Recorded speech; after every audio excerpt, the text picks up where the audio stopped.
मैं इस वक्त मौजूद हूँ आजमगढ़ लोकसभा में और ये समाजवादी पार्टी का कार्यालय है, केंद्रीय कार्यालय है।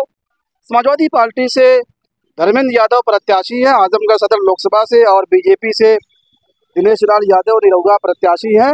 राम लौटन निषाद जी यहाँ पर पहुंचे हुए हैं समाजवादी पार्टी के केंद्रीय कार्यालय पर। क्या मुद्दे हैं समाजवादी पार्टी के? देखिए, समाजवादी पार्टी और इंडिया गठबंधन लोकतंत्र को बचाने के लिए, संविधान को बचाने के लिए, छात्र नौजवानों का भविष्य संवारने के लिए, किसानों की उपज का जो है उचित मूल्य दिलाने के मुद्दे पर चुनाव लड़ रहे हैं। और भारतीय जनता पार्टी ने जिस तरह से छल कपट, झूठ फरेब, जुमलेबाजी करके हमारे छात्र नौजवानों का भविष्य अंधकार में डालने का काम किया, कमर तोड़ महंगाई के माध्यम से हमारे मिडिल क्लास को तबाह करने का काम किया, उनकी जिंदगी को बर्बाद करने का काम किया। कोरोना के नाम पर जो हमारे गरीब, गुरबा, पिछड़े, दलित, वंचित, अकलियत, पसमानदा समाज के लोग जो किसी तरह अपने जीवन स्तर को बेहतर बनाए थे, कोरोना के नाम पर यह जनता को जो है कि गुमराह करके जो है झूठा भय पैदा करके जनता की जिंदगी खराब करने का काम किया। जनता भारतीय जनता पार्टी के असली चेहरे को पहचान गई है। बस आप देखिएगा 25 मई को यहाँ पर चुनाव होगा। यहाँ पर जो है कोई पार्टी चुनाव नहीं लड़ रही है, यहाँ पर इंडिया गठबंधन के जहाँ प्रत्याशी हैं वह जनता चुनाव लड़ रही है। मैंने तो 6 साल 8 साल का था, मैंने देखा था कि जेपी आंदोलन जब चला था, संपूर्ण क्रांति चली थी और 1977 का चुनाव आम जनता वो चुनाव लड़ी थी और कांग्रेस पार्टी के विरुद्ध में वो लड़ाई बेशक थी।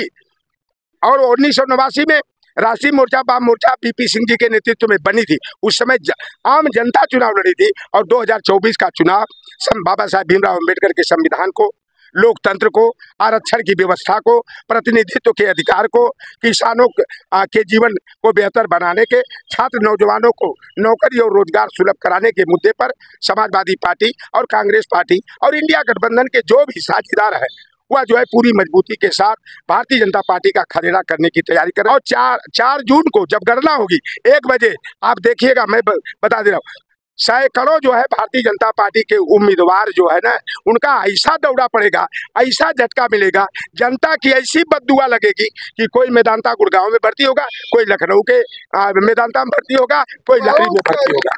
मोदी जी तो कह रहे हैं कि अब की बार 400 पार। 400 पार का मतलब 400 सीटों पर हार।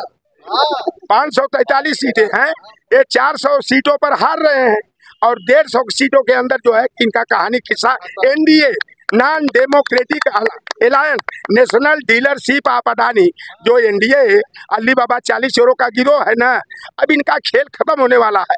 और 4 जून का पता लगा हमें गोपनीय सूत्रों से कि ये स्पेशल जो है कि हवाई जहाज का टिकट मौनी बाबा तड़ी पार जो रहा कभी, और मोदी जो है, मोदी इंटरनेशनल लायर है, अंतरराष्ट्रीय महाझूठा, ये दोनों टिकट बुक करा लिए हैं गुजरात भागने का। और गुजरात भाग के कहाँ जाएंगे? अरे बोया पेल बबूर का तो हम कहाँ से हो, मुसुक चढ़ा के पीछे बांधल जाइए इंडिया गठबंधन वाला। इन्हां लोग के ठेहुना के बगल मार्शल कानून लागू करके इन्हां लोग से कुल बदला लेवल जाई। और आप देखिए कि 4 जून के बाद ये कच्छ और खंभात का खाड़ी जो गुजरात है ना, कोनो गुफा के अंदर वो में छिपे का प्रयास करिए। इन्हां लोग के इंडिया का बॉर्डर पार करे ना देवल जाए, चाहे कतरो पाकिस्तान वालन से नाता रिश्ता जोड़ लिया। एक तरफ बताओ, गो माता के भक्त बनते हैं, गैया को अपनी मैया का कहते हैं, और बीफ कंपनियों से 2.5 करोड़ रुपया चंदा ले लिया। पुलवामा की घटना इन्होंने प्रायोजित तरीके से इन्होंने कराया। और आप देख लीजिए, पुलवामा की घटना में 46 जो नौजवान मारे गए, 23 तो यादव के बेटे मारे गए, और एक केवल मिश्रा जी को छोड़ करके सभी के सभी बैकवर्ड ओबीसी एससी के जवान मारे गए। वो 3 कुंटल जो है आरडीएक्स कहाँ से गया, कहाँ इस बेईमान की एनआईए गई थी, कहाँ इसका बॉर्डर सिक्योरिटी फोर्स गया था, कहाँ इसकी राय एजेंसी गई थी, कहाँ इसकी जांच एजेंसियां गई थी, अभी का पता नहीं लगा। दूरबीन लेके क्या देखते हो उसको, वो जो पति चोर है उसका फोटो देखते हो का? ये मोदी तमाशा करता है, केवल झूठ बोलने का काम। निषाद जी, तो पीएम मोदी के भाषण को आप किस तरह देखते हैं और क्या फर्क महसूस आप कर रहे हैं? अच्छा, नरेंद्र मोदी का चेहरा आप नहीं देख रहे हैं? चेहरा उतार गवाह है, इनकी जबनियां नहीं निकल रही है, झूठ दर झूठ बोलते जा रहे हैं। और राहुल गांधी, अखिलेश यादव जो कहते हैं उसे करके दिखाए। हमारी सरकार बनेगी, 4 जून को परिणाम आएगा। 4 जुलाई से हर परिवार की एक गरीब महिला जो होगी उसके खाते में 8,500 रुपया। हम लोग करोड़पति नहीं बनाएंगे, लेकिन 1 साल में एक परिवार की एक महिला को हम लोग लखपति बनाने का काम करेंगे। मनरेगा के मजदूरों को 150 दिनों की रोजगार की गारंटी के साथ जो है उन्हें न्यूनतम मजदूरी 450 रुपया देने का काम करेंगे।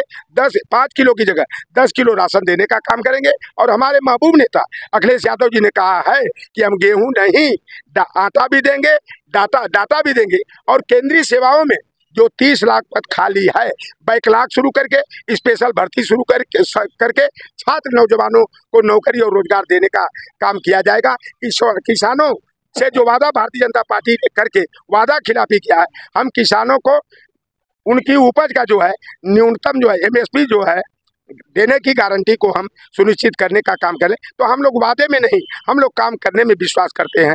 और भारतीय जनता पार्टी जो है कि पूरी तरह से गुरु गोलवलकर की bunch of thought, we are our nationhood defined की नीतियों को जो OBC SC ST माइनॉरिटी विरोधी, महिला विरोधी है, और स्त्री शूद्रोन्नत की व्यवस्था जो मनुस्मृति में है उसको लागू करने के लिए और बाबा साहब भीमराव अंबेडकर के संविधान को खत्म करने के लिए के प्रयास में जुटी हुई है। लेकिन ये जनता जो है ना पूरा मन बना ली है कि अपने वोट की ताकत से चोट पहुंचाकर भारतीय जनता पार्टी का खदेड़ा। चुनाव में आज दलित है, जो दलित हैं, जो बैकवर्ड हैं, जिस तरह से डॉक्टर भीमराव अंबेडकर के संविधान की बात हो रही, चर्चा हो रही कि संविधान खतरे में है, तो इसको आप किस तरह देखते हैं? इस बार बड़ी खुशी की बात है, जो दलित वर्ग, जो बसपा का कभी कोर वोट बैंक होता था, मैं जाति का नाम लेने में चमार और जाटो मुझे कोई गुरेज नहीं है, जो जाति है तो जाति है।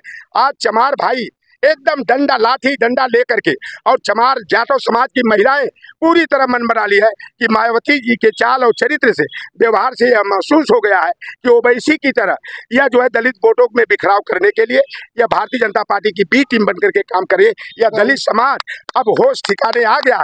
हम लोग लोकतंत्र को बचाने के लिए, संविधान को बचाने के लिए, और बाबा साहब भीमराव अंबेडकर के संविधान के अनुच्छेद संख्या 15(4), 16(4), 16(4)(a) के तहत जो OBC SC ST को जो है प्रतिनिधित्व का अधिकार मिला है, उसको बचाने के लिए जो है हम लोग एकदम एकजुट होकर के, हम लोग इंडिया गठबंधन के प्रत्याशी, चाहे कांग्रेस के प्रत्याशी हो, चाहे समाजवादी पार्टी के प्रत्याशी हो, उनको हम लोग वोट देने का काम करेंगे। और भाजपा के साथ साथ बसपा का भी खेल खत्म करने का काम करेंगे। अग्निवीर का मुद्दा है, नौकरी है, और जो है पुलिस भर्ती का मुद्दा है, समाजवादी पार्टी इसको उठा रही, तो इस पर क्या प्रतिक्रिया? आप ये बताओ, आप ब्राह्मण समाज के हैं तो आपके घर में बेटे और बेटियां पढ़े लिखे नहीं हैं।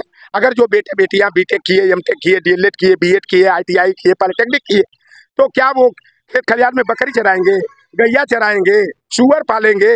और उनको नौकरी और रोजगार की जरूरत थी। लेकिन ये भारतीय जनता पार्टी की सरकार और विशेष करके मोदी जी ने यह कहा था कि हम हर साल 2 करोड़ लोगों को नौकरी और रोजगार देने का काम करेंगे। ये भारतीय जनता पार्टी ने एक काम में किया है, झूठ बोलने का रिकॉर्ड कायम किया, जनता को गुमराह करने का रिकॉर्ड कायम किया। 18 पेपर उत्तर प्रदेश में, और 19वां पेपर अभी 1 हफ्ता पहले नीट का, जो हमारे लड़के BDS होते, MBBS होते, डॉक्टर बनते, लोगों के स्वास्थ्य और चिकित्सा के क्षेत्र में बेहतर काम करते, नीट का पेपर आउट करा दिया। और बिहार में तेजस्वी यादव ने जो कहा था 17 महीना के अंदर जो है लोगों को 5-6 लाख नौकरी देने का, 4,30,000 की संख्या में नियोजित शिक्षकों को उन्होंने राज्य कर्मचारी का दर्जा देने का काम किया। और बिहार की सरकार, जिसको बीमारू प्रदेश कहा जाता था, तेजस्वी यादव के प्रयास से वहाँ नौकरियां मिली, और 24,000 से अधिक उत्तर प्रदेश के बेटे और बेटियां वहाँ प्राइमरी में, जूनियर हाई स्कूल में, इंटर कॉलेज में। लौटर राम उदाहरण है, मेरी 2 बेटियां, मेरे घर में नींद नहीं आती थी, हमें ये डर लगता था कि अन्य बच्चों की तरह मेरी बेटियां कहीं सुसाइड न कर ले। लेकिन धन्यवाद देना चाहता हूँ तेजस्वी यादव को, लालू प्रसाद के बेटे को, हमारा भतीजा हुआ है, उसने निकाला। हमारी एक बेटी इंटर कॉलेज में छपरा में हो गई, एक बेटी प्राइमरी की टीचर हो गई। तो हम लोग इसी तरह की सरकार बनाना चाहते कि छात्र नौजवान जो दर की ठोकर खा रहे, कई लड़कों का जो है हल्दी नहीं लग पाई, कई बेटियों के हाथ पीले नहीं हो पाए, और पुलिस भर्ती का जो पेपर निकला, आपने क्या देखा?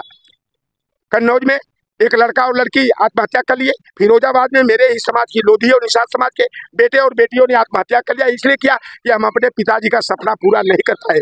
हम लोग चाहते थे कि नौकरी मिलेगी, पिताजी का बोझ हल्का होगा। ये भारतीय जनता पार्टी हमारे छात्र नौजवानों का भविष्य अंधकार में डालने का काम किया। आजमगढ़ सदर लोकसभा को आप कहाँ देख रहे हैं? धर्मेंद्र यादव प्रत्याशी हैं, उनकी जीत को लेकर क्या कहना है, क्या माहौल है, क्या चुनावी मिजाज है? धर्मेंद्र यादव, मैं बता दूं, और फिर हमारा नंबर ले लीजिएगा, 1,80,000 से अधिक वोटों से धर्मेंद्र यादव आजमगढ़ सीट से जीतेंगे, और लालगंज की सीट भी 1 लाख प्लस से हम जीतेंगे। लड़ाई नहीं रहेगी। भारतीय जनता पार्टी लड़ाई में। अरे उस नीलम सोनकर को देखिए क्या हो जाएगा। ये निरहुआ जो है ना ताता थैया करने ये बम्बई भाग के जाएगा या गाजीपुर के मौतिया में जाके गाय भैंस चराएगा। जितने भी वादे इंडिया महागठबंधन के नेता किए हुए हैं, चाहे वो राहुल गांधी हो, अखिलेश यादव हो, सरकार अगर बनती है तो वादे पूरे होंगे। आप ये बताओ, आज आप इतना बढ़िया टी शर्ट पहन करके माइक लेकर के हमसे बाइट ले रहे हैं, ये किसकी देन है? यह भारतीय जनता पार्टी। आप लोगों को धन्यवाद मैं देना चाहता हूँ कि जनता की असली बात को, संवेदनशील मुद्दों को जन जन तक पहुँचाने का काम करें। नहीं तो जो मेन स्ट्रीम की मीडिया है वो क्या करे, गुलामी कर रही है भारतीय। अब कुछ सच बोलना शुरू कर दिए। अभी आप बताओ, सागन में एक पत्रकार को मारा गया अभी 4 दिन पहले, प्रतापगढ़ में पत्रकार को मार दिया गया, वो मर गया बेचारा कि कहाँ गया आता पता नहीं। रायबरेली में एक पत्रकार को मारा गया। जब दिल्ली एयरपोर्ट को अडानी को बेचने का भेद खोले तो विक्रम दीक्षित को मार दिया गया। अब तक जो है सैकड़ों पत्रकारों को जो असली पत्रकारिता करते, जब मैं पत्रकारिता की पढ़ाई कर रहा था उस समय हम लोगों को पहले कोर्स में पढ़ाया जाता था, अमन बेच देंगे, चमन बेच देंगे, गरीबों के तन का कफन बेच देंगे, कलम के सिपाही अगर सो गए तो वतन के सिपाही वतन बेच देंगे। तो असली सरकार इस पर किसकी सरकार? इंडिया गठबंधन की सरकार। इंडिया गठबंधन। ये थे राम लौटन निषाद। खबरों नजर चैनल के लिए शमीम जराजपुरी, आजमगढ़। ताज़ा और तमाम खबरों को देखने के लिए हमारे चैनल को सब्सक्राइब करें। वीडियो पसंद आए तो लाइक और शेयर करें। खबर और विज्ञापन के लिए संपर्क करें।